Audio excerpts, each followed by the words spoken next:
Hello and welcome to a special bonus episode of the Choralosophy podcast. My name is Chris Muntz. I'm the host of the show, and this episode is special to me in a couple different ways. It is a little bit of a longer one, so I'm going to bust through the intro and get you right to it.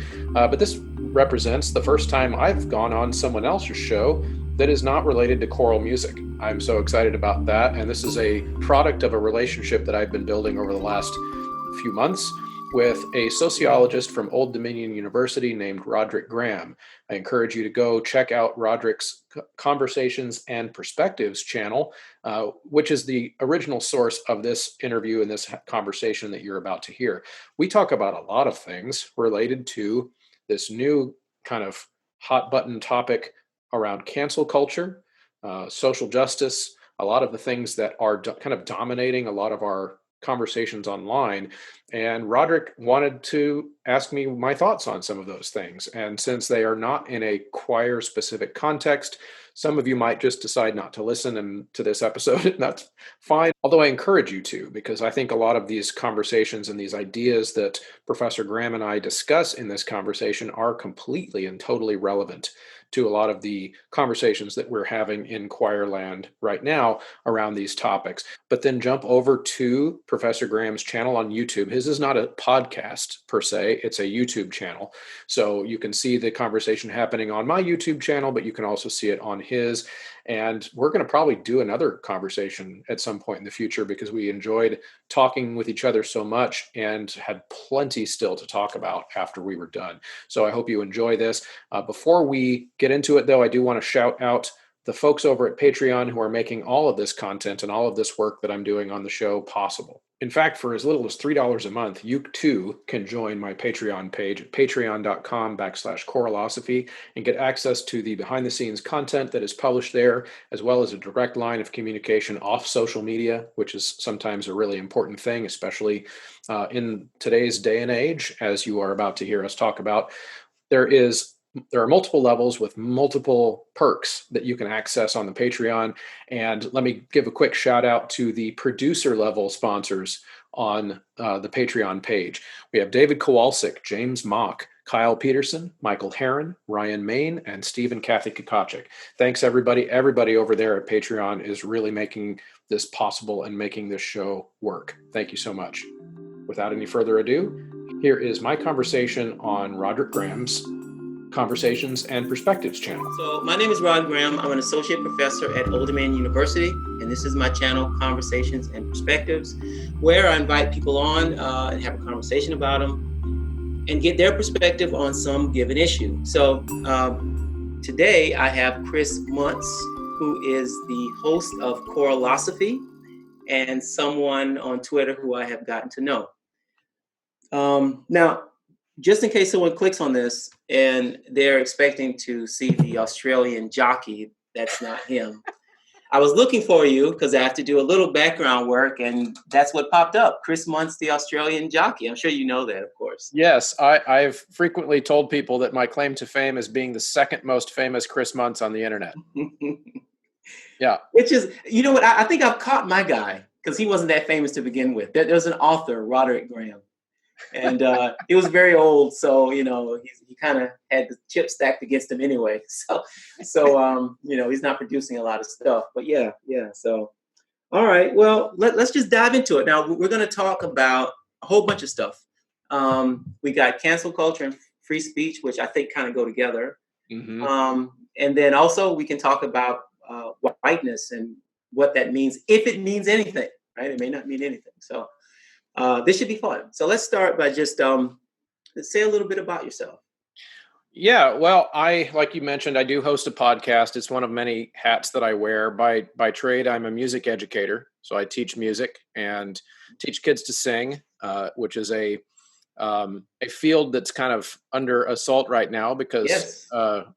Taking deep breaths and sucking in people's air and then spitting it back out is not one of the safer things that you can do right now. So I'm in the throes of running a podcast. The most recent things that I've been diving into lately have been COVID topics. I've been interviewing like big name doctors from around the country, on COVID experts, infectious disease experts, trying to help us save our profession.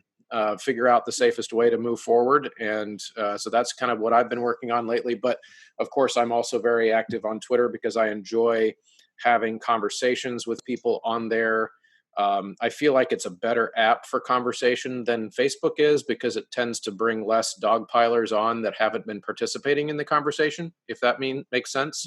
Yeah, it does. It's easier to have like a back and forth where some random person that wasn't paying attention to the first 40 exchanges that you made jumps in and just, cherry picks something that you weren't even talking about and changes the subject and, that kind of thing. So I like doing that, but it also gives me a perspective on how people are thinking and feeling, and allows me to talk more intelligently on my show about a lot of the topics. Because when I'm not talking about COVID on my show, we talk a lot about the philosophies and current topics that everyone else talks about on their show, but we talk about it through the lens of how it affects the music education profession. Equity, diversity type topics are really highly concentrated on my show because that's something that my colleagues are really concerned about, and we want to work towards a better music classroom in that sense. That's interesting. So if someone would have told me that there was a podcast out there focusing just on that, I would think, well, what is the audience? But I gather that there are quite a few people who are interested in this. Yeah. Now, of course. My show we talk about really anything related to music education, but it just seems to keep coming back to the topics that are pressing the rest of society too.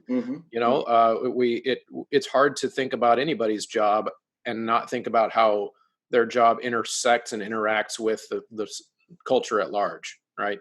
So that's kind of what we do on the show. We talk about nerdy choir things, of course, but we also talk about how our profession impacts the community. You talked about Twitter, and I think I kind of do it for the same reasons. I like the conversation. It's really weird, my Twitter connections now, because when I first started using Twitter, I had a profile, but I didn't really use it that much. And then like 3 or 4 years ago, I started using it a little bit more. And so at that time, I was really heavy into the free speech discussions. And so I cultivated some friends based on that. And so recently with George Floyd and all that stuff, I've been commenting on that. Well, the people who are and now even the whiteness stuff and the white supremacy, racist, anti-racist, all that stuff, the race stuff. So now those people are like, like my communications can be a bit more antagonistic than I'm used to now, because those people may not necessarily think the way I'm thinking now, but I haven't cultivated the new audience and the new followers that are interested in the race stuff. So no one I follow is like or follows me as like a progressive academic Black sociologist or person of color or someone who thinks about these race issues really at all. It's people like you who I follow and who follow me. Not saying you're completely opposite to that, but you know what I mean. So it's really weird, But I do get to learn a lot, and it helps me write stuff. So I'll throw something up there, and people will say, "Well, what about this? What about this?" Really trying to contradict what I'm saying half the time, and it's wonderful because I can anticipate what an argument would be, and then either I change my opinion a bit or it strengthens it, and then I can produce something in writing. So I love Twitter, man. I really do. Yeah, I'm with you. I have a theory, kind of a working theory for the last 2 or 3 years of Twitter that, well, and I don't even know that it's a theory anymore, but I felt like it was a theory when I started, which is that on Twitter, of course, you can get, I think you saw this tweet of mine, that you can get people to interact with your tweets a whole lot more if you piss people off. That's true. And I think it's incentivized. Facebook, I think, is even worse in this way. But you can get people to engage with you if your whole goal is to get lots of followers and lots of retweets and whatever. You could say something very inflammatory. You could say something very derogatory towards a race of people or towards a gender or towards anything. If you want to get some subsection of the Twitter population to see that, retweet it, and spread it all over the place, and you're going to get some crowd to follow you as a result of that. And what's been interesting in my use of Twitter is I try to use social media in the same way that I have conversations with real people, which is that I'm not going to insult you. I'm not going to use any type of ad hominem attack against you. I'm also going to assume that whatever you say on your social media, you're saying it in good faith, meaning you want what is best for the world. You want what's best for you, your family. You want what's best for your community. And I'm going to assume that that's true until you prove me wrong. Okay. And so what that's done for me is that I've been able to have conversations on those apps without getting too much angry stuff thrown back out at me, because I'm not projecting any angry stuff. But the downside, of course, is that I can't even tell you how many times I've tweeted something where I intentionally try to recognize some little bits of truth going on both sides of an argument. And what I've noticed is that those types of tweets, in almost every case, will get somewhere in the neighborhood of 50 or 60 likes, but no retweets. Interesting. And so that's where, if you see in my Twitter bio, I call myself the co-founder of the ineffectual dusk web, which of course is kind of making fun of the term intellectual. I was going to ask you about that. Yeah, what is that? And it's just something that I came at. It was in the early days, probably a couple of years ago, that I came up with that, maybe a year and a half ago, and it was based on this theory that being kind and assuming good faith on the internet is not a very effective way to get your ideas across, because of the way that the algorithms are set up on those websites. And so I decided to just play into that and not really care if I hover around 1,100 followers or whatever, and not expand my audience. I don't really care. That's not why I'm there. I'm not trying to make money on Twitter. So the whole that's where that comes from. Is it's kind of a play on the intellectual dark web, which I know you were wanting to ask some things about that too. And that group of thinkers, I think, playing into my brand that I just described, I think they make a lot of really good points. I think they also make a lot of mistakes but it's also the way that that's their business model. In other words, they have to, in order to get their retweets and their likes up, they've got to polarize. They've got to take whatever idea that they're trying to tear down, which I think more power to them. If you think an idea is bad, you should try to tear it down. But right. part of their business idea or model is that they've got to make someone the villain, that they are then going to go out and say this person's ideas are bad and this is what their ulterior motives are or whatever. And that's where that's where they lose me. A lot of those folks is that, I will listen to their ideas, and I think they do make a lot of scathing critiques of all types of social issues that I think do need to be made. I just wish that they would do it without, for example, without terms like the social justice left. I see. Yeah. Even that term is divisive. Or social justice warrior, I think, is the one they use a lot. Yeah. Yeah. Because and we'll probably talk more about this, because where I run into problems is when the terminology that we use to label someone, when it's not specific enough, when it's not, there's no reason to put a label on a situation, or if it's derogatory, then I don't like the label. I'm not like, I don't mind being called that white guy over there, as long as you're not using the word white in a derogatory sense. I see. Specifically, no. I'm talking about that actual white guy over there. Right. I get what you're saying. Yeah. And I've talked to several black friends, and I'm not like doing I've got token black friends. That's not what I mean. But I've had these conversations with my friends as well, where they feel the same way. If you're going to say he's that black guy over there, like, that's fine. That doesn't bother me at all.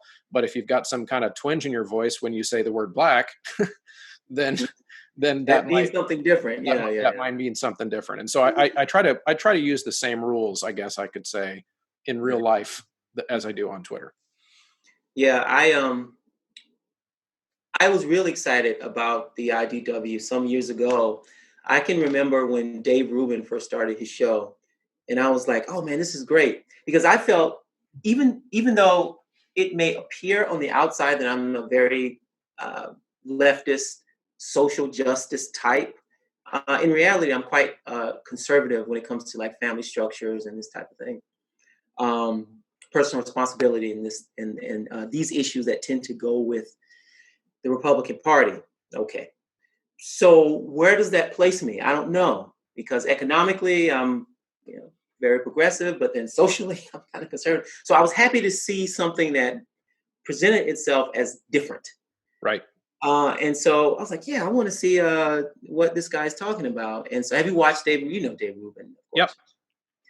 But then I realized that no, that's not what's actually happening here. It looks like he's a leftist in name, but he's really pushing a particular agenda, and that bothered me after a while. So I kind of stopped watching it. But initially, I really enjoyed it, and I was happy to watch him interview Jordan Peterson. I kind of like the way he thinks and talks.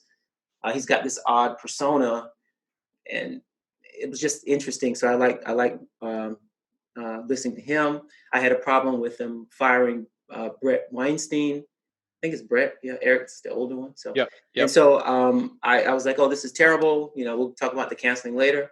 And so I was all into that. And then I don't know. I guess maybe it's like you were saying, the scapegoating and all that stuff. I just said, I don't watch it that much. So Yeah. it's been a while. Yeah, I'm glad you brought up Jordan Peterson because he's a really good example of someone who I think makes a lot of amazingly important insights into how the human brain works and how we think and why we think what we think. And he's a professional in that area. That's what he's studied. And the mistake that I feel like he made, from my perspective, and I know if you're thinking about mistake in terms of becoming famous and making lots of money, then he didn't make any mistakes. I just think of Right, it right, like right. if you're going to keep me really, really interested in what you're saying, he lost me when he started referring to cultural Marxism, leftism stuff.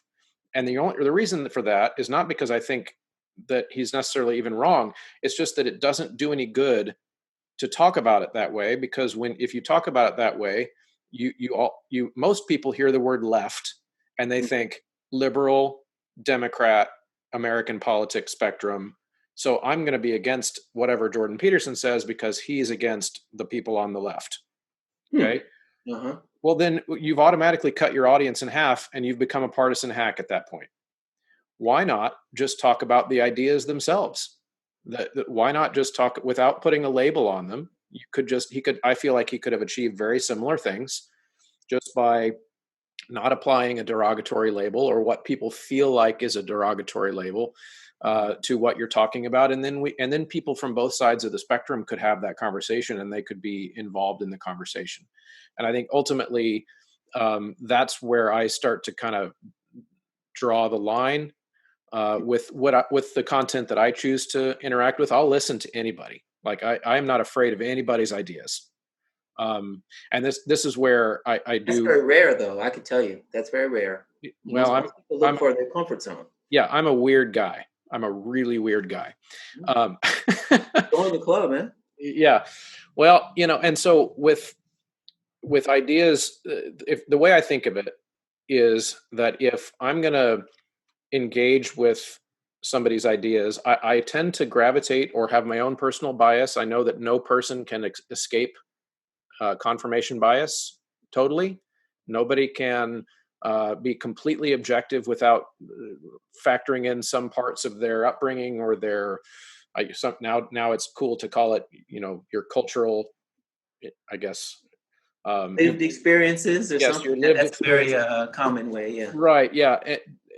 But that being said, I do believe that people can, if they are aware of and make as part of their daily practice, being aware of the fact that you might be enjoying something or resonating with something because of your own confirmation bias, then it does allow you to kind of check it against things. So what I do is as I start to listen to something and start to nod my head in agreement, I immediately go, okay, what am I missing?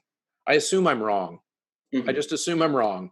And so what's interesting about that approach is that it allows me to listen without fear to anybody's ideas, because I know I'm not going to get sucked into it, because tomorrow I'm going to be listening to someone else who disagrees, and we're going to, just keep thinking about it. Because I have this thought that, like, no one person, even more, no one group of thinkers or people have a monopoly on the truth. Mhm. There is no, in my opinion, no perspective, no framework with which to look at the world that has a complete and total lockdown on what's true. Mhm. Mhm. I think the only way we can take little tiny steps towards what's true as humans is to bounce our ideas off of other people's ideas, to see how they hold up. And Yeah. either that, or we're in an echo chamber. Yeah. That's a that's a really good way to think about things. I'm gonna say that I think it's very hard um, to not have bias, and you kind of said that you did say that everyone enters into it, but I think it's even deeper than just the cognitive bias. It's including whether or not the ideas are damaging. So let's say I'm doing research and I want to find something, and it's dealing with the group that I'm interested in. Okay, so although race is the topic of the day, I'm going to use something different to show that it's universal. So let's say I'm invested in showing that people who have adopted the Christian religion have better outcomes. I don't know if that's true. I know in general, religiosity does lead to better outcomes, more social cohesion, lower crime rates, all that stuff. So I get some data or some kind of evidence to look at, and I find that that's not true. Okay, now what do I do? In other words, I want to find that Christianity is good. I find that it's not. Mm. Okay, so what do I do with that? I think that what most academics do is they maintain their professional ethics by simply dropping that research. They're not going to publish something that's a lie, and they're not going to bend it to fit what they believe. They'll just say, okay, in this situation, Christianity is not beneficial. Okay, fine. Let me look and see if in this situation it's beneficial, right? And so when that happens, you end up um, understanding the world. So it's not a lie. It's just not a complete picture, just the picture you want. That actually happens with. Now we can go back to race. That actually happens with studies of racism. People are finding racism because they're looking for it. Doesn't make it wrong, but there are other things you can study. We just Yeah. study that. So Yep. yeah, Yeah, yeah. no, I actually think that plays really well into into my philosophy as well. Is that I would prefer that in that example that you just gave, that the person goes ahead and publishes their findings. Now they will if they have no investment. Right. So I find often with I'll use race now. So I often find that for white males, studying race would be a lot easier. Or someone who is like I could study maybe people of different sexual orientations a little easier because I'm not invested in the outcome. So I could then say, I could publish that research because it doesn't hurt me personally, right? But it's very hard for someone to put that information out there because they would imagine that people would use it against the group they're interested in. Right. Yeah, I agree. I hear exactly what you're saying. I think all what that does is it kind of paints a picture of one of the problems that we're up against as a species. Is we are in, and I think I don't want to go down the rabbit hole of how much I think social media is amplifying all of this, but there we do have a fear that if some bit of data or information comes out that might lend some type of ammunition to our ideological adversary, we're really we tend to be really worried about that, and we tend to then focus on whether or not that information should be allowed to be presented and discussed openly. This ties into the cancel culture thing. Mhm. Whereas my approach, because I'm so weird, as we've discussed, is I don't think that's not the source of the problem to me. The source of the problem to me is having ideological adversaries in the first place. Hmm.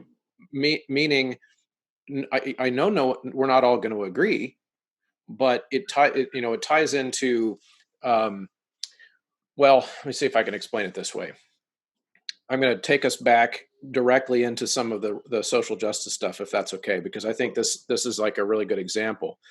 Um, the One of the things that I'm concerned about is I have this kind of mantra going right now with some of my friends, and I've talked about this a little bit on my show, where, in my opinion, and I believe this is true, there is more than one way to be an anti-racist. Okay. Yeah. Okay, meaning if we are to say to take Ibram Kendi's version of what it means to be an anti-racist, that's one way. But then you could also say that. Are you familiar with Daryl Davis? No.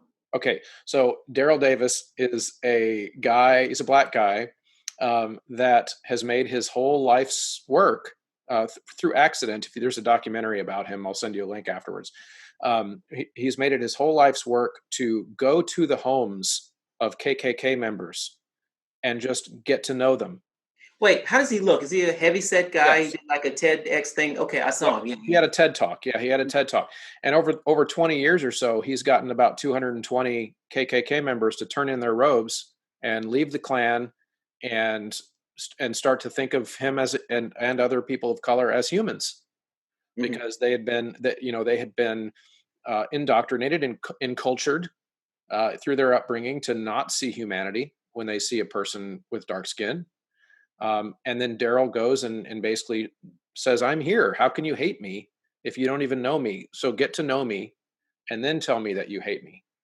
And that for many people, that wouldn't be the approach they would take in anti-racism, Uh-huh. but Mhm. it's very different than what Ibram Kendi describes as being kind of, if in his book, his How to Be an Anti-Racist book, he's very focused on political solutions, right? Okay. So there he's focused on. Well, in fact, it says it right at the beginning of his book that the only way to counteract racist policies or discriminatory policies is with better policies that discriminate in better ways. It's one of the first I things he haven't says. read that book, by the way. So Okay, yeah, and you should. I'm glad I read it, but it also brings up another point, and which is that, and this is where it gets tough, because I'm sitting there reading this, and first of all, to continue to paint a picture of how weird I am, by the time I was 19, I had read the entire Bible, and much to my mother, my evangelical Christian mother's chagrin, I had taken copious notes throughout reading of the Bible, pointing out all of the inherent contradictions and the things that I agreed with and the things that I didn't agree with, and so I'm thinking of it in terms of like, oh, I like this part, this makes sense, but then this part doesn't seem to match with this part, and that doesn't make sense, and I'm going through the whole book this way. And the way I look at it is, if I'm going to do that to the Bible, I'm going to do that to Ibram Kendi too, and I'm going to read his book, and I'm going to have an open mind, and I'm going to say, oh yeah, I'm nodding my head through much of the first like 6 chapters of it. I'm like, yeah, I agree with all this, and and then, oh, he proposes a solution there that I don't think would work, and so I'm taking notes, and I'm writing throughout this whole thing. But where I think we've gotten into trouble as a society and as an online culture discussing this, and I've asked in private messages, I've texted with some of my friends, some of my black friends actually, because I want to know what they think about this, is that I ask, what percentage of Ibram Kendi's book do I have to agree with in order to not be racist? and Like, what is their answer? 100%? Or well, no, because they know me and they know I'm not, depending on which definition is being used at the moment. But you but they recognize that if I were to post my notes on Ibram Kendi's book, if I were to post a review, including the things I agreed with, the things I disagreed with, and the things that I found to be logically fallacious in the book, Mhm. I would probably be canceled. So there are three things there. I can remember them. The Daryl Davis that person is very interesting, Hmm. and I would say a bit brave actually, but that's Yeah. good. I mean, to speak to people at that one-on-one level, and so I would be the type of person who would probably say that those are wonderful gestures, but given the scale of racial disparities, if we would focus on those individual things, then that may not have the effect that we would want. That doesn't mean that what he's doing is not anti-racist. I wouldn't say that. But then I haven't read his Abrams book on anti-racist, how to be anti-racist. So I don't know. That's one thing, and that kind of leads to that whole systemic racism thing. I'm big on Right. that. And I I think agree. I agree with you, by the way. I'm not saying Daryl Davis's way should be the way either. I'm just saying there's more than one way. And okay, people should kind of play into what their strengths are. And if I'm a interpersonal one-on-one conversation person, hmm then I might go with the Daryl Davis way. But if I'm more of a politically minded, get the community together, make change in a protest kind of a minded person, maybe that's my method. But that okay, maybe people should play to their strengths. yeah, no, I think that's cool. The danger would be that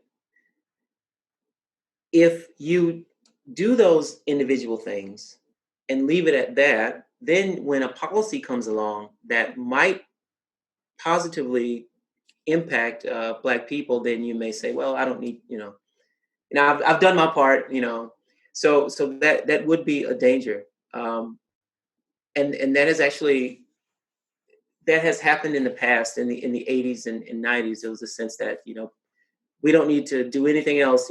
We've given them some affirmative action for 10 years or something like that, 20 years, so let's leave it alone.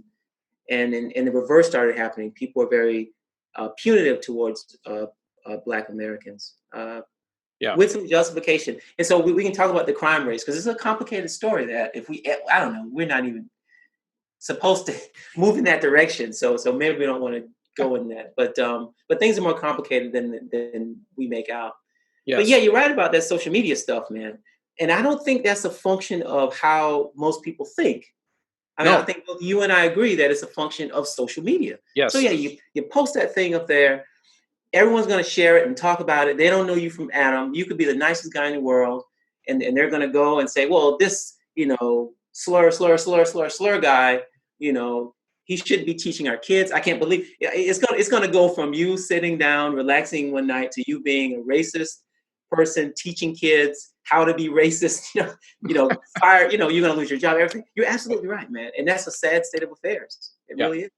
Yeah, and I think since I know you wanted to talk about cancel culture, I think that's the part that some people see that makes them think that there's a cancel culture going on. Is that yes, you and I know the common retort to cancel culture is that no, it's just that people who are racist are finally being held accountable for the racist things they've been saying forever.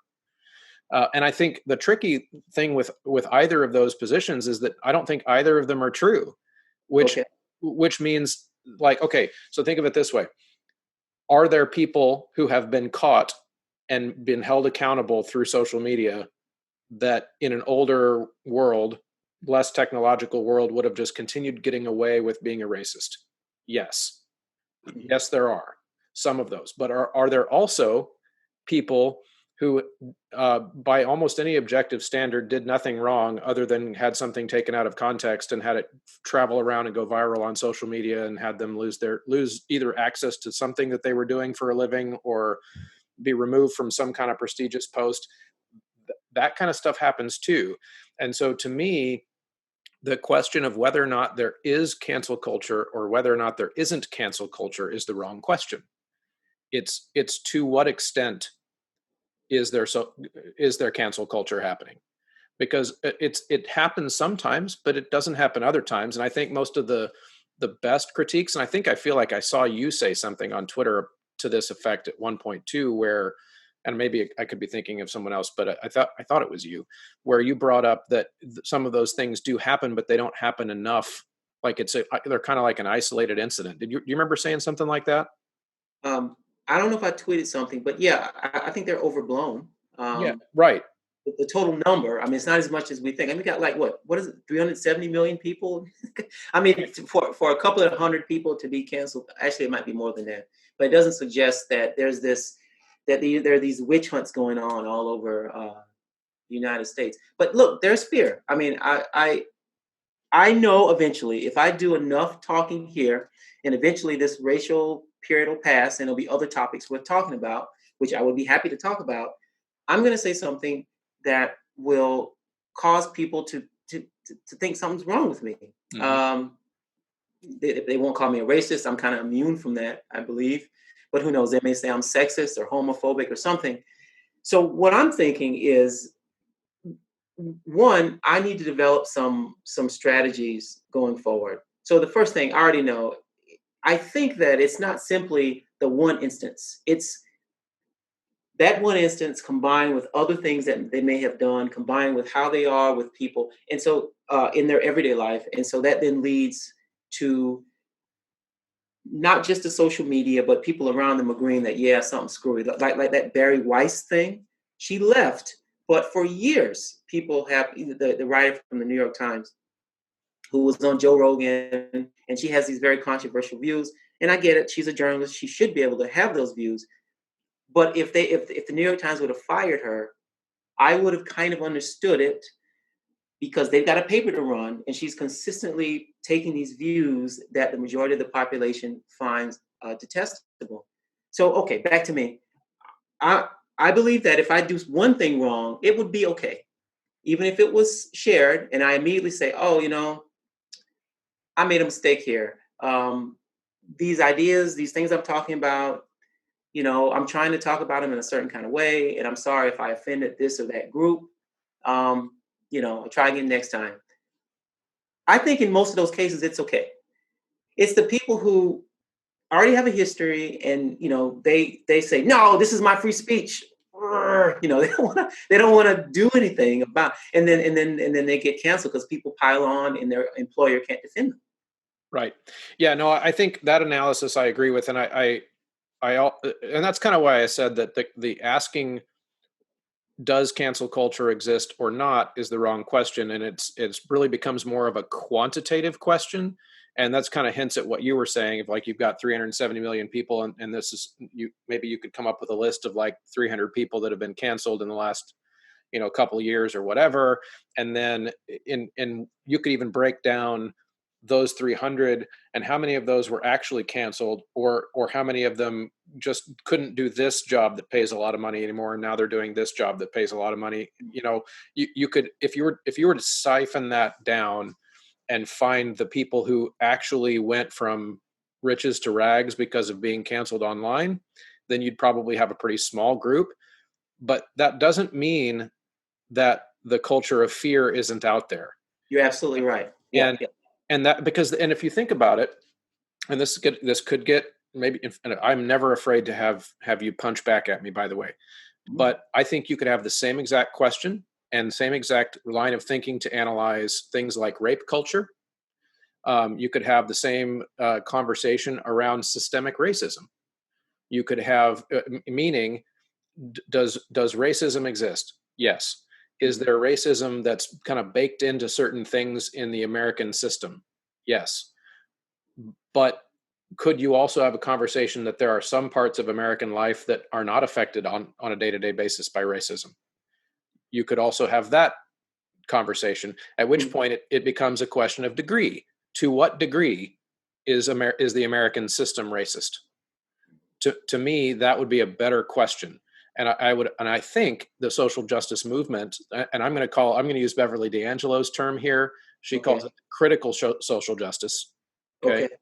Okay. Because that is that. And when I said earlier, there's more than one way to be an anti-racist. That's kind of what I'm talking about. So like right now, some of that fear that people feel around cancel culture is I have to be a critical anti-racist, critical social justice anti-racist. I have to be that specific thing, or else I'm not part of the same team.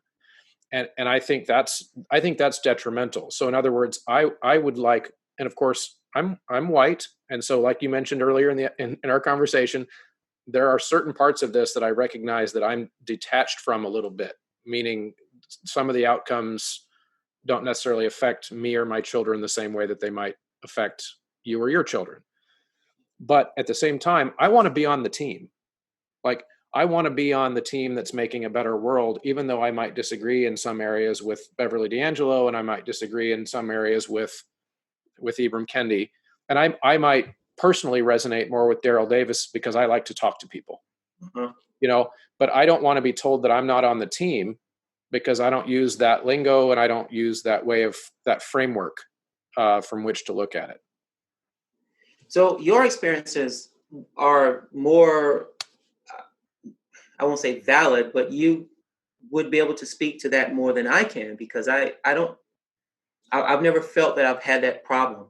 I'm not an activist, although I do support a lot of what's going on, but no one ever questions.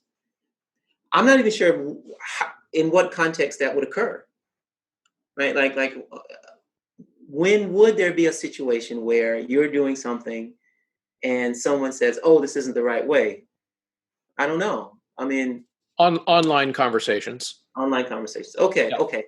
Well, I don't know. I mean, I think every day. I mean, that's unfortunate, right? Hmm. But of course, in everyday life, if you choose to do things on an interpersonal level, I don't think. I think people will be very appreciative of that. I go so the university that I teach at is a working class university mainly, and so we get a lot of kids who are. So this is Norfolk, Virginia. There's a big Navy base here. It's a big presence. So we get a lot of kids who are um, their parents are in the military, and so that's a different vibe. And it's also working class. It's a different vibe. And so here, things are not as symbolic as it might be if you're looking at something at Princeton or Harvard or Yale or something, where it's all about what you say and how you say it and the right pose you take. So those things don't happen in reality. Like I don't see people, students running, surrounding a professor and yelling, you raise. That just never happens. We have marches, we have rallies, we have these conversations about race, but so I think a lot of that stuff is concentrated in tiny areas, or maybe just online.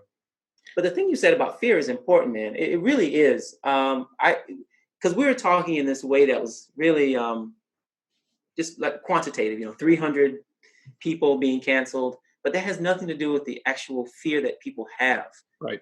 right? And that's really important. It's actually the same analogy I make for police brutality. We're dealing with these numbers. 2018, 15 people were killed, and Yes. what about the people on the street who are worried about that kind of stuff? So no, Yep. that was actually a pretty good point. Yeah, yeah. Yeah. I think I think about stuff like that all the time. Of just and this plays into some of the lived experiences thing, Mhm. where even if you pull out the data around lethal interactions between citizens and police, and you see that it doesn't happen like a high number of times, and you could even say, which I think is another important part of the social justice, the critical social justice lingo that I would like to be able to challenge, Mhm. which is they also don't like to talk very much about progress, which I Mhm. meaning like to point out to someone who's wants to talk about police violence how many less people are being killed by police now than 20 years ago or 30 years ago, that and I think that's a dangerous thing to not want to talk about, because I would, if I want to be on the team, I want somebody on my team pointing out that progress so that we can analyze how it worked and what got us to this point where we've made this progress so we can keep doing those things more. Mhm. And that goes along with economic things too. If there's something that's working and that's causing human flourishing to expand, and that's causing poverty to decline, like it has been up at like a rocket up until COVID. Um, the I would want somebody on my team looking at why that improvement was happening instead of not wanting to talk about it. That's a concern to me. Interesting. Well, now, okay, let me defend those scholars a little bit. So, a doctor is not interested in you if you're healthy. Yep, And I get it. so it's baked into the cake for those particular scholars. Like that's their whole purpose, is to identify oppression somewhere and then deal with it. The problem, in my opinion, is not that idea. It's that it's taking over social sciences, especially sociology, criminology, anthropology, you know, and even English, actually, and in history too. It's taking over these disciplines and all the studies, right? Yep. By design, they're critical. Women's studies, African American studies, Right. gay and lesbian. So if they were a small percentage of people that were identifying problems, that would be fine. But the problem is, one, it's becoming so popular that it's the thing that more people are doing, right? Right. And two, the media loves it. It's so sexy. Yep. So someone comes up with a new term, even if it has some validity, like heteronormativity, right? Now it's kind of this big vague term, but I actually kind of get it. The world has been organized historically around men and heterosexuality. Fine. But the media will take that and go, oh, okay, we got something to talk about, heteronormativity. Whereas me, who does like these kind of dull, boring things, it gets read by like 3 people. And that's kind of the problem. Yeah, I actually think we agree. Because one of the things that notice what I did not say is I did not say that those people who are analyzing the oppression shouldn't be on the team. Uh-huh. I want them on that team too, but I also want a balance with where the people who say yes, this, because I want think about like a canary in the coal mine, and I think ultimately that's where critical theory, even if you go all the way back to Horkheimer and the inventor of it, he even acknowledged in the 30s that you've got to have traditional theories too. They have to balance each other, and I think your analysis that critical aspect has just expanded to the point where there's no counterpoint anymore, and that's where I feel like the danger that does tie in, I think, to cancel culture a little bit, is that there are some that feel like even to say that, hey, watch out, I think we're using too much in this recipe of this cake recipe. I think we're dashing too much critical theory into this. Mm-hmm. And this is where the IDW loses me a little bit, where they say critical theory is bad. Let's kick them off the team. Where my approach is no, I want them on the team. I want somebody whose specialty is to look at the oppressions of the past and to analyze studies that might call out a disparity. As long as then the team that talks about that disparity is a balanced team that talks about, yes, and in this area we were able to make some progress. So how can we extrapolate that progress and help fix this disparity? And if there was a sense of open dialogue among like many traditional disciplines, so how can physics help us solve this problem? How can yeah. You know what I mean? That's my beef. My beef is not that critical theory by itself should burn in hell. It's that critical theory needs to be balanced against other traditional theories, or else it can grow out of control. And I think in a lot of ways that's kind of what we're seeing. Yeah, I buy that. I think a lot of marginalized groups are very happy with critical theory because, and they're not seeing the potential danger because, well, if you were someone who felt like you wanted to change genders or sexes, well, critical theorists created that space for you, at least the theoretical space, with this idea of gender fluidity. And, without them, you might have felt that way, but who were the authority figures to give you that storyline, right? For a Black person, it was actually critical legal scholars, I believe, who started talking about the mass incarceration policies in the 90s, way before I had an idea. I remember reading Michelle Alexander's, and it's always this way with these new ideas. So I'm reading the book and I'm like, what the hell is this? This woman's crazy. These people have committed a crime, and you're telling about how the cops are finding ways to search their cars and lock them up. Great. Like, this is how I was thinking, because the idea was new to me. And it took me a while to understand, oh, I see. They really shouldn't be doing this. This is leading to them searching cars when they shouldn't. And this is leading to putting more kids, kids actually, in jail.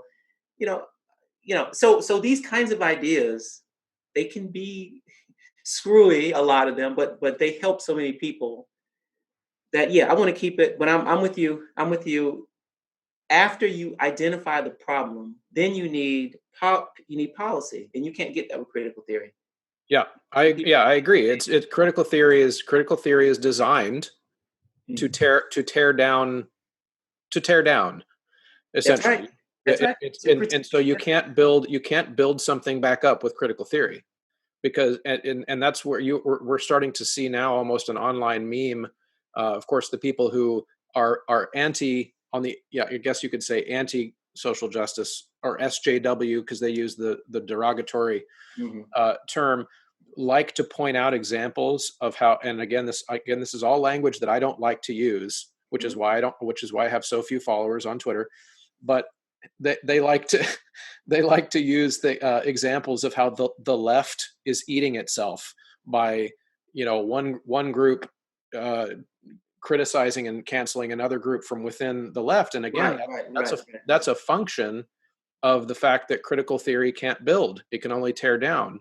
And that's a problem, in the sense that if the goal is really a better world, where 500 years from now, you and I, or our descendants, I guess you could say, 500 years from now, our descendants might be having a conversation I believe in 500 years from now, most of our skin colors in the U.S. are going to look pretty similar. Like, if you look at the rate of interracial marriages happening right now, it's more than ever before. But that's a different topic. But I would love to see a world where my descendants and your descendants are sitting and having a conversation, and our skin colors just are not interesting to them.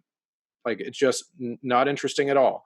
And so, to me, any worldview that doesn't seem to be moving towards that goal, I start to feel very uncomfortable, because I want that for my kids, and I want that for your kids, and right. Yeah. You mentioned earlier the IDW and the echo chamber, and how they talk about critical theory. I don't think they know what they're talking about. So I think that they are people who are very intelligent, more intelligent than I am, with more accomplishments. And so it means that people will listen. There's a danger in that, because, okay, one Weinstein brother is an economist, one Weinstein brother is a biologist or something. I think why are they telling me about race? I don't know. Why are they telling me about racial dynamics or social dynamics? I don't want to hear their opinion. If you want to bring on someone to talk about that, because when you're a pretty with it person, you can generate good conversations. I think that's wonderful. I don't want Sam Harris telling me about policing or anything. I don't. Unless somehow he can connect it to the studies he's done on, I think he got his PhD in neuroscience or something, which is possible. So maybe he can make that connection, fine. But otherwise, it's very dangerous, because they're having these conversations that are disconnected from what everybody knows. So yeah, there are critical theorists out there, but there are actual scholars who are collecting evidence. And those people are lost. And I think the last thing I wrote was about how they'll bring on Black scholars who also don't know a whole lot about race. The only thing they have going for them is that they're Black. So Weinstein had on, and the problem with this is that they're so intelligent and so nice to listen to. So you get sucked in. And if you don't realize that they don't do any actual studies on this issue, then you'll think that what they're saying is gospel. So Lowry has done some work, but not in a long time. McWhorter is a commentator and a linguist. Then they have on the Coleman Hughes guy, who's going to be president one day, but he doesn't know anything about race. He just comments on it. And a couple of other people, Chloe Valderay, So they come on and then they rubber stamp these ideas that the IDW has, which gives it more legitimacy. So then you've got all these people who consume that stuff and they immediately, and I see it because they come at me with these echo chamber bullet points, right? So I'll point out lived experiences. Okay, so I know what goes on in IDW. Oh, this is not objective. This is not, you can't measure this, this doesn't mean that much. Facts don't care about your feelings. So then they come and they shoot that at me. And I know that anthropologists and ethnographers collect evidence on experiences and it impacts people's lives. I mean, you can't even be a counselor without looking at people's perceptions of how they live and talk to them. Anyway, it's just very worrisome and troublesome because whatever ideas that we have that could be anti-racist, if enough people take this uninformed view and use it to decide to vote for something or whatnot, it's going to be damaging. So I'm going to push back against you just a little bit because I feel like, well, my first point of disagreement is just that I don't know that a person has to be a college, like working in a college in some kind of a racial studies program to know about race. Number one.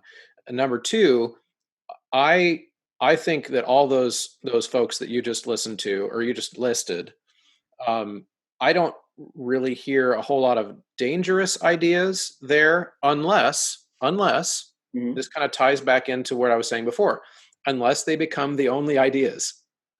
Okay. In other words, if they are presented in a forum where, and I think I had shot this to you on Twitter about a conversation which all those people were involved with Brett Weinstein and his podcast.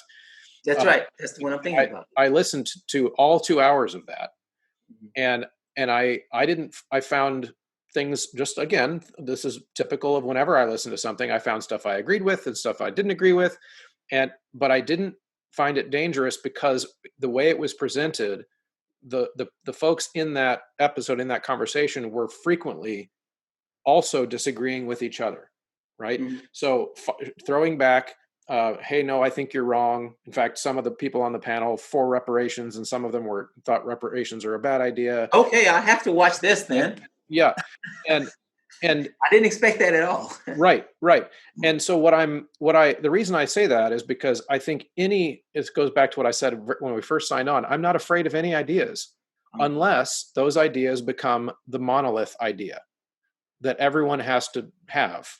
If there's a dialogue happening and it feels like everyone is safe to say that they disagree and here's why, then I don't think any idea holds that much power. It's when you can take your idea and say, listen, whoa. Rod Graham might be in that conversation and be able to say, well, this doesn't match up with all of this data from social science that we've collected. And, and you could present that and as counterpoint to what they're saying. If it becomes an echo chamber, that's where I have trouble, I guess, if that makes sense. And so I think that, in other words, if you take any one of those people, one of my favorite followers on Twitter is Chloe Valdery, because she emphasizes things that I think should be emphasized around the topic of race, which is our common humanity. That's kind of her big thing, is like, we're all just human. And I don't think that emphasizing that means that you don't recognize that there are disparities in the world. And if you were to listen to that conversation, she's one of the thinks that reparations would be a good idea type people in that group, because so obviously she knows racism exists. She knows that racism is a problem. She knows that there's historic oppression that we're trying to fight against. But again, I want her on the team. I want her on the team. I want you on the team, and I want to be on the team because I think I could bring something, even though I'm just this white guy with a beard. And I think that if I tend to gravitate towards those thinkers that present a multifaceted approach. Another way to think about it would be like if we're in a war, the U.S. military is in a war, the U.S. Air Force doesn't drop bombs on the U.S. Navy just because they're fighting a different way. They recognize they recognize that we're all going after the same enemy here, but they have their equipment, I've got my equipment, and we might even disagree. We might have a joint chiefs of staff meeting, and one general's yelling at the other general, and we got to do it this way. But as long as we keep reminding ourselves that we're like on the same team, I think we would actually do better. But that's just my opinion. I can't prove it. Right. No, it sounds in the abstract, I think that's fine. I don't think anyone would disagree with that. To your point about the person having a go teach at a college, no, I think that people who have a sustained interest in a discipline can bring more to it than someone who is a commentator on it. So I don't know, Chloe. I can't speak to what she knows, but I do know that Glenn and John are, because I listen to them the most. I like Glenn's Blogging Heads podcast, and so when I listen to them, I know that they're not tapping into the information that other people have. And so when John says something like, well, one of his things, it's racism is not what it was in the past, and we should just kind of move on past that. This is a cultural thing. I just don't think the evidence supports that. The danger is, and so in that particular podcast, it could be that people brought up some ideas that I would agree with. I don't know, so I shouldn't pass judgment. But from what I've seen, or like Coleman Hughes makes the argument about Black Nigerians coming to the United States and doing well, and so this would say that racism doesn't matter that much. And of course, I would then say, well, that's ridiculous. Yeah, take me out of the U.S. as a middle class Black person and put me in Ghana, and people would think that Black Americans are wealthy with PhDs. It's a stupid idea. I shouldn't say stupid. That's pretty harsh. But it's just not the way that I think someone who's studying this would understand it. But it's presented well. It's presented by people who obviously deserve your attention. And so people will watch that, give them justification to ignore stuff coming from what I would consider to be the dominant way of thinking, and that can be dangerous. If they would invite, but you know what? I bet they have invited people on like Kendi or Nicole Hannah-Jones, and they probably said no. So I but if they would invite those people on, then that would lead to more well-rounded discussion. Yeah, and that's where I agree, and that's one of the things that worries me, is that those conversations don't happen. And like you mentioned, I'm just curious, why do you assume that Nicole Hannah-Jones and Kendi would say no? Because I agree with you. I'm just wondering what makes you say that. Well, I don't know. Just get that. I've never seen it, and I'm sure that just for viewers' sake, they would have invited someone like that on to see if they would want to talk. It'd be big news. Say again? It'd be big news. Yes. But, maybe there's a fear that in a debate like that, they might not come out looking so well, and so they won't do it. I don't know. Or maybe they think there's nothing to gain from that. Yeah, but yeah, see, that to me is where my concern with how dominant the critical theory approach to social justice has become is because those conversations aren't happening. Then there has now become this idea of if a Nicole Hannah-Jones wants to talk to Glenn Loury, that would be her platforming Glenn Loury's internalized racism or whatever. And that to me is, I'm sorry, as a white guy looking on from the sidelines, I see all this stuff about like amplify Black voices. Okay, great. Then I want to hear Glenn Loury talk to Nicole. Yeah, so, and I'm confused by if amplify which Black voices, the ones that agree with the social justice critical theory approach, or do we want to amplify Black voices? And I've seen this happen so many times with even friends of mine in music world, where we're talking about which music should be taught in classes and which music should be thrown to the dustbin of history to decolonize the music classroom, and all this stuff that we're talking about in our world. And you get a person of color or a black conductor or teacher who steps up and says, actually, I'd kind of like to keep teaching these old songs from the American South, because I want to teach my kids about I want to teach my kids about racism, and I want to teach them. And that opinion will also get shoved to the side, because it doesn't fit that narrative. And so to me, I want to amplify. This kind of goes back into your statement before of where, listening to the black scholars that have studied race and have, I guess, made their deep dive of their careers into some investment in it, looking Yeah. at what we know. Yeah.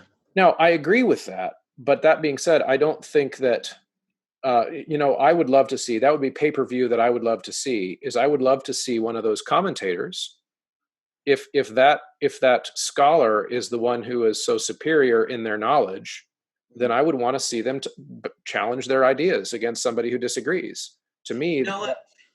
I'm sorry, I cut you off. Go no, ahead. no, I was about done. I just, as somebody who, my approach to this, we haven't talked about my politics at all, but I have no political tribe. I don't. In fact, most of the reason I disagreed with Kendi and his book was because I don't think policy solutions work.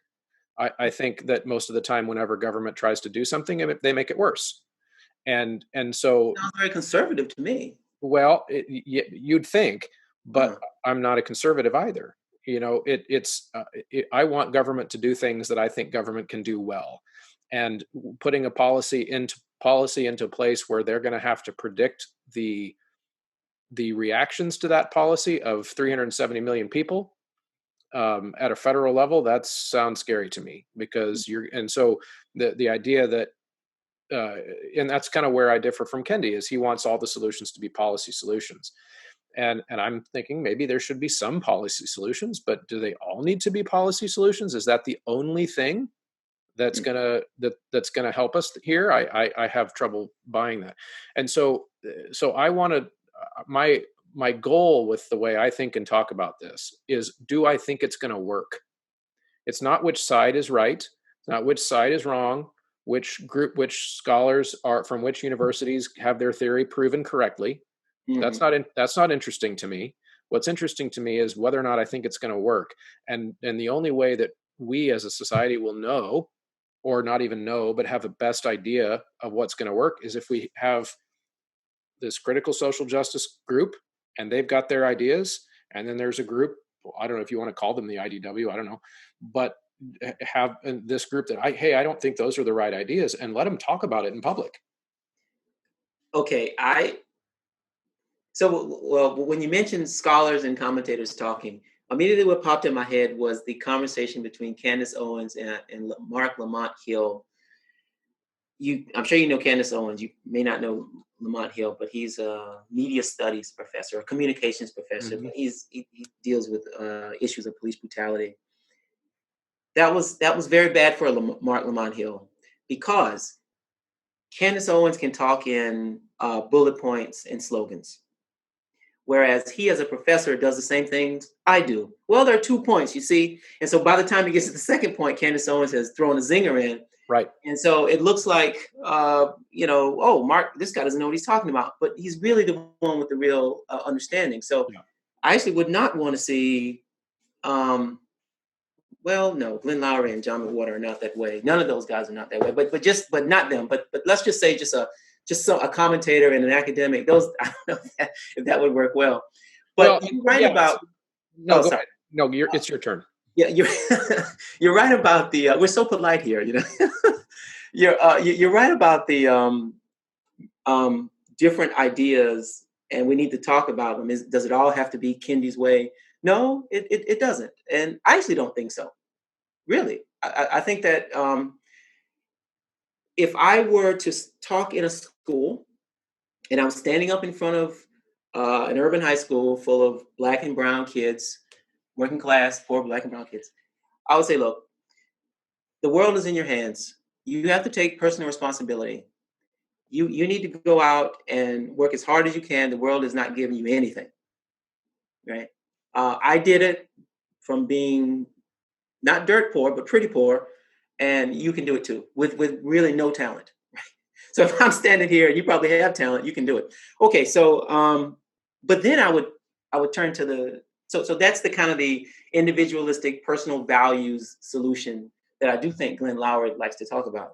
Okay, but that's at an individual level. Right. Then I would turn to the administrators and say, look, this teacher has been in here 2 years and she's going to leave in a year because they're not getting paid enough. Can you get some experienced teachers? Like, this is a structural problem. Look at this school here. The classroom is filled with 30 kids. I can go to the rich side of town and it's 20 kids, all with laptops, right? Money doesn't actually equal education, but teaching 30 kids is a lot different than teaching 20 or 15, right? Can you fix these structural issues? I mean, it is both. It is both. I agree. I agree. Yeah. That's exactly my point. Yeah. It is both. But even at the individual level, I would feel happy if a person who studies education did that with some rigor. So it's one thing for me to say that, using my own personal experiences, but that's not always the accurate way, one person's experience. So I can say work hard, but it would be better if we had more scholars who looked at things from that way, and say, okay, yes, these are the ways that we can leverage personal values or something. I don't know. I have no idea how that would work. So even in that case, I don't want to hear a commentator. I want to hear somebody who looks at things, like ask conservative questions and come to some rigorous answers. I mean, I think what's important here is that we as sociologists have done a terrible job in our profession. So people look down on it. Doctors don't have that problem. They're not accurate a whole lot. They are for many things, but a lot of the medicine, they say, well, you got a 60% chance, right? And that's okay. But they've proven that they can do stuff that we care about and do it well enough. So some person is not going to just comment on their liver problems and people believe them, and that's the problem we have. We just, it's our fault. I mean, we haven't done a good job of that. And critical studies doesn't make it any easier. Right. Yeah. And I think that kind of goes back to what we were talking about before, where we're trying to find this balance. And I agree with you that in a perfect world that I would rather see a debate. So if you're going to call it a debate or a conversation between, say, an Ibram Kendi and maybe a scholar who's been immersed in the study of race for their whole career, but has come out with maybe a more traditional theory approach rather than a critical theory approach, and see that conversation. I honestly just don't know who any of those people are. Me either. Right. And so right now, maybe the best we have is Glenn Lowry. That is true. Maybe the best we have are commentators. In which case I still say somebody's got to challenge those ideas, or else they will become the only ideas.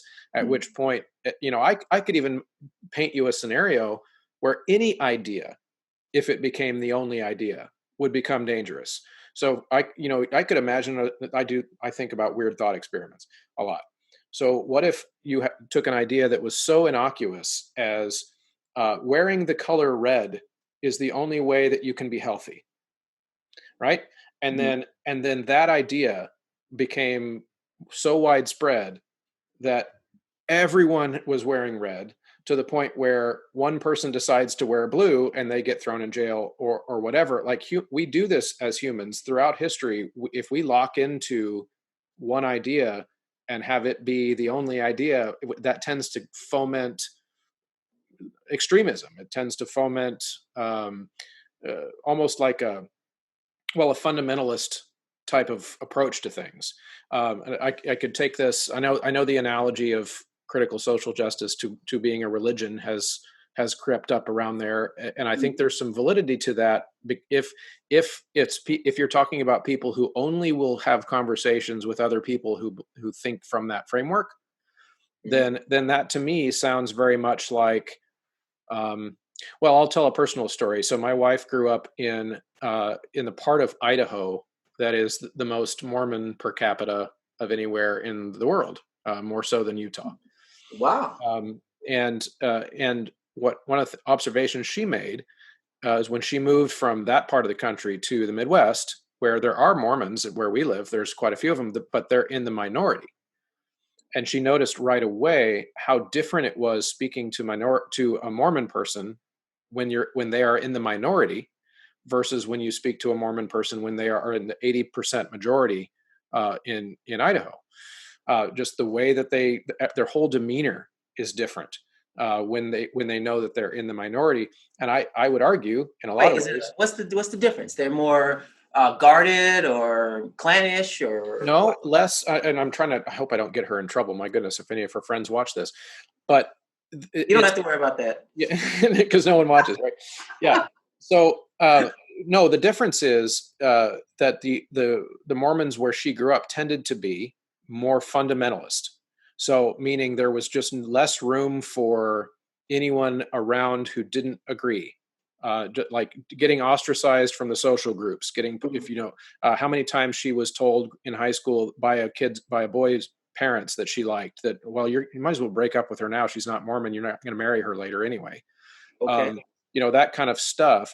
And then when she came to the Midwest, the same religion, the same general fundamental principles of the religion, but the way they treated people was dramatically different, more open, more inclusive, that kind of thing. And so I think ultimately that's a symptom or a function, I guess I should say, of being forced to bounce their ideas off of other people that didn't agree. And I grew up in a very similar evangelical Christian town where almost like there was a denomination of a very, very fundamentalist denomination of the Methodist Church that almost everyone who lived in this town belonged to that particular sect of the religion, and there was a college for that religion there in town. So it was very echo chamber. And I feel like these types of things are human. When you only converse with people who already see the world the way you do, it tends to make you feel more and more sure that you're right. And then when someone comes along who says, actually, I think you're missing this, I think you're wrong about this, and here's why, that person then becomes a villain. And and I think that's kind of what we're seeing with the imbalance, I think, in the conversations around social justice and race is, like I said, I don't want to kick anybody off the team. I want the critical theorists on the team because that's their specialty, is to Right. show me where there's an injustice that I didn't see because of my privilege. And I'm like, I think white privilege is, That you can know, lead us to that whiteness thing. Yeah. Well, right.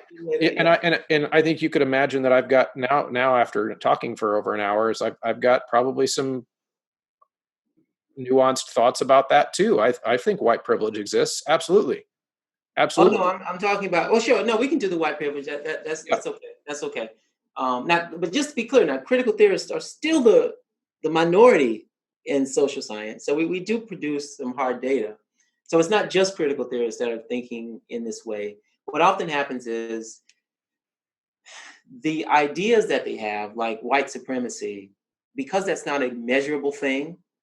It takes a collection of measures to say that something is white supremacy, like capitalism, right? It's one of those kind of ideas. Um, you get ideas bubbling up through ethnography, through surveys and whatnot, and then you get this idea. So it's not like this is just critical theory versus the world, or it's more like within the discipline of sociology, we've kind of come to a consensus that there's a multi-level racial idea things going on, systemic. But critical theorists are just more vocal about it because they're scholar activists, and that tends to be a problem. Right. I buy that. I'm not in the world that you're in, but that makes total sense to me. I think that for the person who comments, and I guess you put me, I'm a commentator, I guess, on I these am things. too a little. Yeah. Is that's the only part of it we see. And That's good. that's Yeah. and since that's the only part of it we see, that's the part we're going to comment on, right? So, and it also it is getting to the point where um, that be, and I think we'll go off on a down a rabbit hole if we talk about social media again. But I think it's because that's the most vocal part that tends to get amplified on social media, and then that becomes, sociology. Then for a lot of people becomes synonymous with critical theory. They're the same thing. Right. Yeah. You know what I mean? Well, let's end with this, because we since we scheduled this conversation, this infographic came up. Yeah. About white American culture. And so what do you think about that infographic? Well, I pulled it up on my phone here because I thought it was really okay. So I know I saw you made a video in response to it. And I actually agreed with probably 10 out of your 11 minutes. So just to give you that, since I mentioned already that I did that to the Bible, I'm going to do that to Rod Graham too. Okay. Wow. Yeah.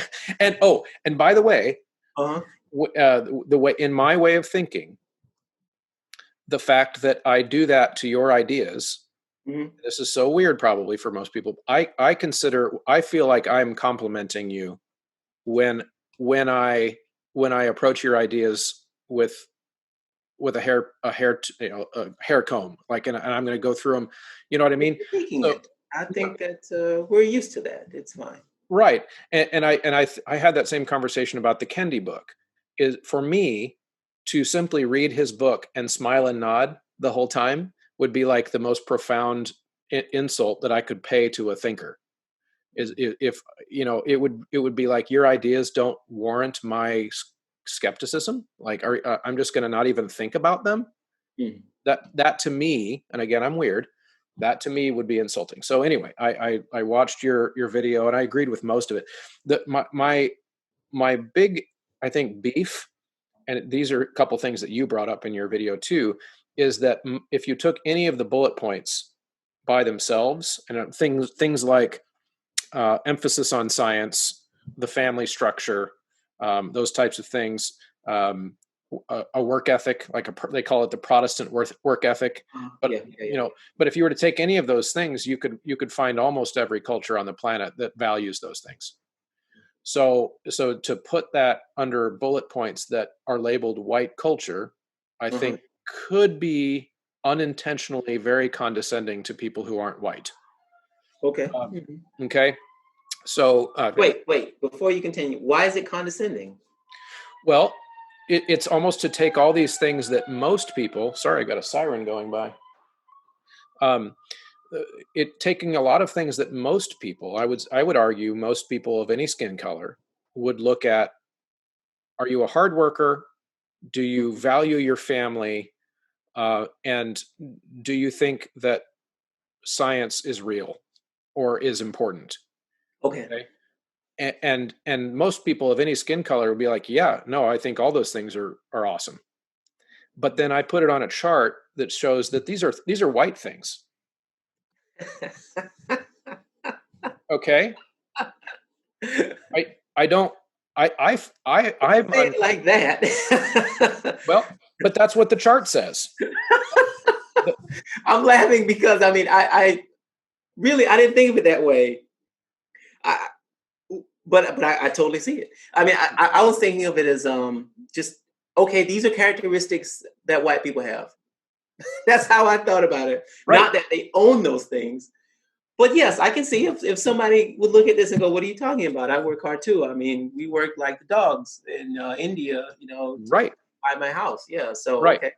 Yeah, and that's where I come into this, looking at it like, is this going to make it, and I hinted at this before, is this going to make the conversation about race in America better or worse? And I see that as worse. And now I also heard the point you made in your video, which I agreed with, which is that lots of cultures have had their cultures bullet pointed by sociologists and anthropologists and different, and doing this to a white culture is a sign of progress, meaning why should white people be special, that we can't have our culture picked apart. And I get that too. Like, I see that side of it completely. The problem though is that, I always whenever I encounter these ideas, I kind of picture in my head, what if I were to take these ideas and take them to their logical conclusion and teach my classroom this way. Okay. So if I were to stand up in front of my class and say, all right, kids, this project we're about to work on is really hard. It's going to take some really hard work. All right, white kids, can you show everybody how to do that? Like, are you kidding me? That's not the implications of that, but I see how you can come to that. No, I get that. I get that that's not what they're saying you should do. But my point is that there is an if those things are white things, then by extension, they aren't the other things. And I think that has to do, they don't belong then to the other cultures. So I think if the poster could have been improved, even if it just said something like, well, I think more accurately, those are things that describe American culture, to be honest. But they also describe other cultures too. And so if you want to get really into the weeds about it, I would prefer that those are just human things, because I don't think they accurately map onto whiteness or white people any differently than they map onto a variety of other cultures. Now, and you could also say that if you picked any one of those bullets, and I think you said this in your video, you could pick one of those bullets maybe, and then find another culture somewhere that didn't value that thing the same way that we do. Absolutely, I get that. No culture is the same. But I don't see how it does any good to frame those things as white things. Yeah, that's weird. I'm not quite sure why they would need to put something like that on an infographic for the public. Now that's weird. Yeah. What good I does it do? I don't know. There are whiteness studies. There are classes. We used to have more of them, but people are like, "What are you doing studying white people?" So they kind of went away. But a few people still teach a whiteness studies class, and the idea is to make it to understand the fact that it's not only Black people that have a race and their race impacts them, but that white people have a race and their race impacts them as well. And that's something that I think was somewhat new when that came about in the 80s, because it was odd. What do you mean? I mean, I'm not a white person, but I imagine that white people don't think that way. They don't think of themselves as being a part of the white race. Not in 2020, maybe in 1790, but they don't think that way now. And so I think the idea was to try and, I'm not sure about for that infographic, but just in general, this idea of whiteness was to hit on that point. So, well, but do you really want a world where there is an American, very strong sense of white people thinking of themselves as white? it's a double-edged sword. So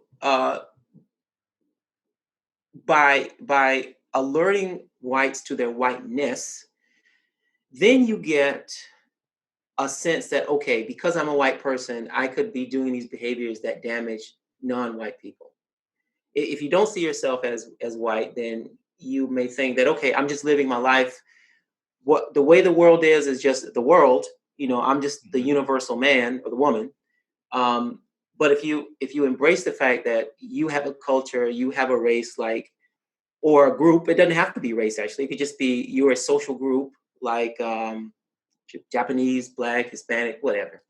Then you can then appreciate them a little bit more. I think that's the logic. But yes, it's a double-edged sword, because you may say, "Oh, we are white people. Let's see what we can do together. Let's vote as a block. Let's do this and monopolize resources for white folks." So right, and you actually the reason I asked the question, you kind of danced right through it, which is that in my opinion, and again, I'm just a commentator, but I think a lot. Everything that is encompassed in most of the things I've seen and read about whiteness studies mhm. would be more accurately framed as majority studies. Is what do humans start to do when they feel like they're in the majority?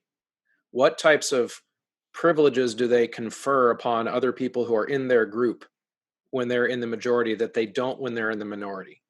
What types of unexamined, to use their term, unexamined behaviors do they start to do and not even realize they're harming the people in the minority that we could call, privileges. We could call them a variety of things.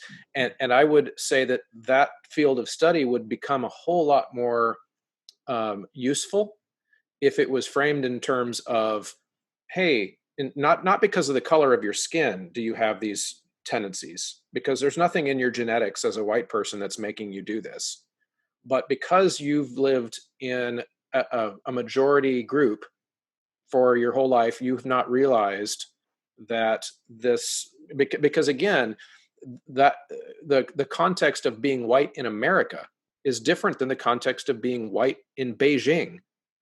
If you're white in Beijing, all of a sudden you're one of one in a million walking around, and all of a sudden you become a minority. In fact, I read about a scenario where I don't know where, I listened to so many podcasts, I don't remember which one this was on, but where they did an experiment of putting in a restaurant or a bar or something in Beijing, putting a bunch of white people from different places and having them all show up at this place, being like 3 or 4 white people in a sea of Chinese people. And all of a sudden they find each other in the room, and they don't even know each other. And it's like, hey, how are you doing? And they interact because they realize really quickly that they're the only white people in the room. And I remember having several experiences where I'm in a majority situation, where as a white person, and I see maybe some colleagues, maybe 3 or 4 black colleagues walk into the room, and I'm pretty confident that they do not know each other. And from across, but then they come together. Yes, and they come together. And I've talked to them about that, and I've talked to them about on my show. And I said, and it's at first, because I'm a white person, I looked at that and I went, that's kind of exclusionary. That seems kind of rude. Like, why don't they come up to me and give me a big high five and hug or whatever? Like, I want to be on the cool kids team or whatever. But then once I read about that Beijing example, I started to go, you know what? If I was the minority in a room too, I would do it too. Like, I would look around for something that makes me feel like I'm near people who are like me. And even if that's superficial, skin deep or whatever, I'd do it too. And so to me, the whiteness thing is, to me, it would be better framed in terms of what maybe negative or what oppressive, even, like, to use the word oppressive, what oppressive outcomes might people fall into, or behaviors might people fall into when they feel like they're sitting on top of the roost, when they're the majority. And should we examine those things? I just don't see the value of attaching a skin color to it, because you take it in another place on the planet and all of a sudden it's in a different situation. Yeah, it would be nice if there are some scholars who are looking at things a little more abstractly. Yes, you're right. These are just human behaviors. Everyone has them.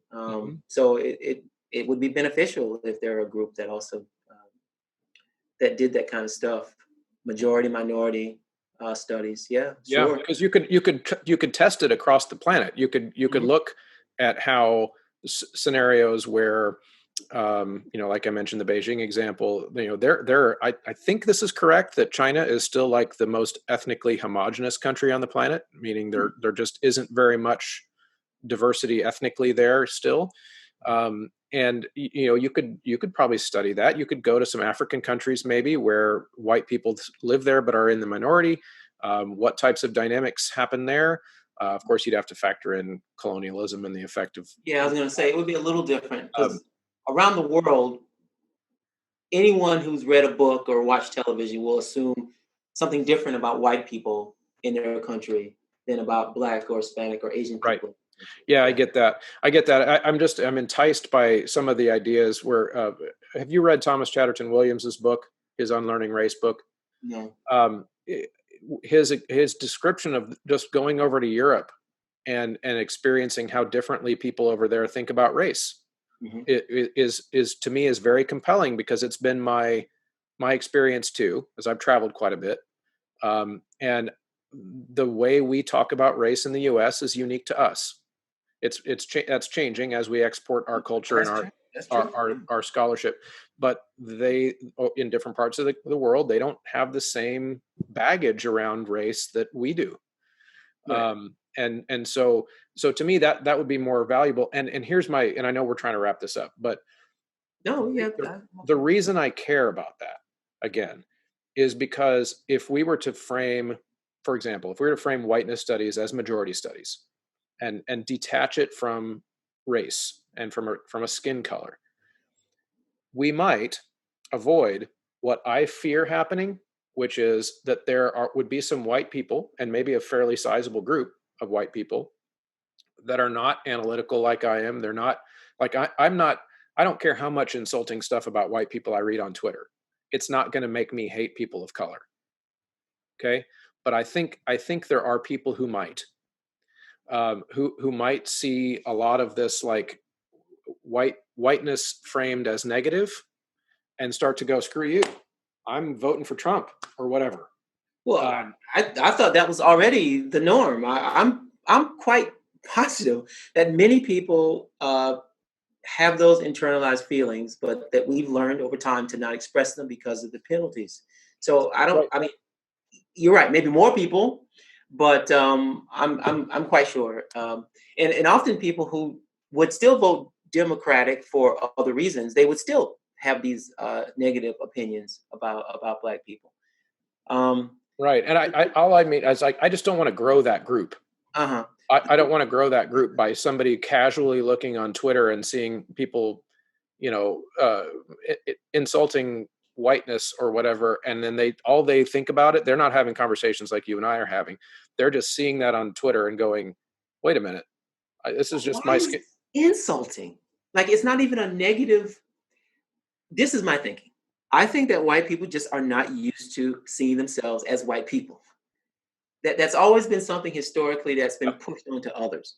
So, when I see that infographic, I'm like, oh, this is kind of, I don't know, this is in bad taste. They could have done that better. But the idea that looking at white Americans, so keep it narrow here to the United States, white Americans, and understanding their views, I don't see what the problem is. Like this thing with the Protestant ethic, working hard.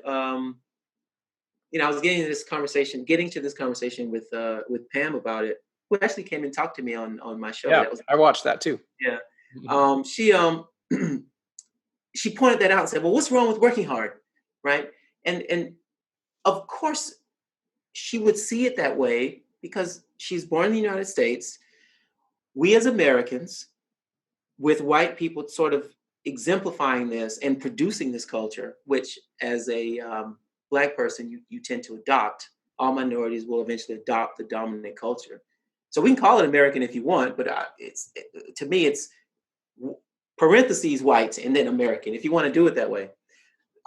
So we're born in this culture where we think that we need to work a little harder to get a little extra money, right, to buy a home. There are other cultures who may say, yeah, I know I have to work hard, but not at the expense of my family or my spirituality or something. That's a very, I bet if this infographic said something that would make a conservative proud, we are individualistic, we believe in free speech, we are sons and daughters of the Enlightenment. Instead of saying science, right? Just say we're sons and daughters of the Enlightenment. Just change the words a bit. People will be like, yeah, this is American here. I mean, that's all it is. Right. Well, and keep in mind, remember, my reaction was not that I found that infographic insulting to white people. I found it insulting to not white people. That's right. And of course, I know I don't get to speak for not white people. I'm not saying that. I just mean that I always turn it back around to my classroom, and I was like, I want to think this about all my students. Some of those things that I see as positive things. Now, maybe it's possible somebody could come back and tell me I only see those things as positive because I'm white and I'm part of, white culture, and which I also just part of it a little bit. I mean, some of those things are just neutral. I mean, they're just, well, they might be good for a capitalist society, actually. They're neutral. They're neutral, but how would, you have to, again, ask it. I'm a utilitarian in a sense. What's the life of a person who doesn't work hard versus a life of a person who does? on average. Happiness. Dude, I wish I But really? I wish yeah, really. I wish that I could sort of deprogram myself because I'm gone in 30 years. Right? Why in the world am I working so hard instead of striking that happy balance and taking some time off? I think people a little older than us, they realize this. That they've wasted so much time trying to achieve these material things. And for what purpose? Right? And some of the things are norms. So they're not just values and beliefs. So like the 1 to 3 kids or something like that. Yeah. Okay, so that's just kind of a standard norm. They're pointing out that these are the family sizes, I guess. Okay, so maybe some cultures would say, why only 3 kids? I'm not sure in a modern capitalist nation that's smart, but other cultures in history have thought that you need to have a lot of kids, Yeah. and having that is not positive. Although Uh, I would say that 2.3 kids, though, for Americans is not because of white people deciding that. It's because of economic forces. yes, it is. It is. It's just pointing out that those are the characteristics associated with whites. So Hispanics may have, I think at this point, higher birth rates. I Right. don't know about Black people now. Asians probably have less, but the idea is that the norm is that actually that's old actually. I looked at the reference and it was like 1990. Yeah. so Yeah. so they need to update that, and those things will change. But at any time in history, you can look at a category of people and associate some norms, values, and beliefs, and say, okay, roughly speaking, this characterizes that group. Um, it is positive. I'm kind of goofing a little bit. It works in a capitalist society. But my point was that it doesn't have to be that way. It just so happens that this works. Some of those things work, and so we think that they're good, but they don't. It doesn't have to be like that. Yeah. I don't know. I think I wish I had some of the values of things up. Let me see if I can pull it up. that's probably a entirely different podcast to just talk about. Yeah, we won't have to go into that. Well, yeah, of what happens to a culture that doesn't work, that doesn't have work as its ethic. Now, I think you could have. No, not work. No, no, no, no, no, no. Working at the expense of other things. Like we put Right. work above everything. Right. No, I get that. I get that. I hear what you're saying. I just mean that, and it's kind of what was kind of my point, is it's really a question of degree. So it's a question of how much time and energy do we value putting into our work. For example, there's and it would vary from person to person, and this is also why I get squeamish with all this labeling by skin color stuff when it doesn't really tell you anything about the person. Okay. Again, that's probably also because I'm white and I see myself as an individual. Um, That's but another one. yep, that's another one that's on that chart, which I'm that it, I have so many problems with that. But So, wait. Do you think I believe that white folks, and the more wealthier you get, it might increase, do tend to think more in terms of themselves as just individuals and not in a web of family relationships. That could be stereotypical. I might look back on this in a year and say that, I was wrong about that. This is all anecdotal. It just seems to me that when I compare a family of white folks and a family of Black folks, I see this denser web of connections, in this sense that I need to worry about my family when I make this decision. And not even just my mother and father, like aunts and cousins. I know I do a little bit, but that could be, it could be anecdotal, right? It couldn't be true. But when I read that, I was like, oh yeah, makes sense.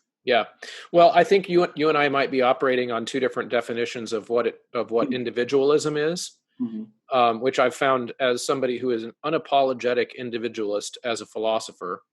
Um, I find that frequently when I talk to people about individualism, we're using two different definitions. Okay. So, for example, whether or not you feel very strongly connected to the needs of your family unit extended beyond your nuclear family into cousins and whatever has no bearing on individualism that as a philosophy. Oh, Um, okay. you could be a person living by yourself on a mountain with no one around you for 200 miles and still not be an individualist. In other words, who you choose to interact with. So the individualism, the way I think of it and the way I've studied it, is simply the idea, philosophical framework for it. I'll say it in the first person since I'm an individualist. I can only experience the world directly through my own senses. That's it. Meaning that every experience that I have has only been had by me. I'm the only one that can ever have it. I'm the only one that can know what's going on in my head, which is also part of my problem with Beverly D'Angelo's work, is she seems to know me better than I don't know myself. And yeah. Okay. And so being an individualist, and that's also what the cynic of me knows. I think she knows that. In other words, I think she knows that that's what individualists think, is that we can know what's going on in our own heads, essentially. Right. So what the way I think of individualism simply means that I am responsible for what I do. I'm responsible for how I treat people. I'm responsible for the situations I put myself in. I'm responsible for those types of things. Now, it does not mean that I don't recognize how society impacts me. It does not mean that I don't feel any responsibility for my neighbor. Also, it does not mean that I don't feel any responsibility for my community, for making the world a better place. Obviously, I'm here having this conversation. This is something I care about dramatically, but that I see myself as the primary vehicle that I can drive. Okay. I can only drive myself, essentially. That's all it means. I see. Well, we might need to wrap it up.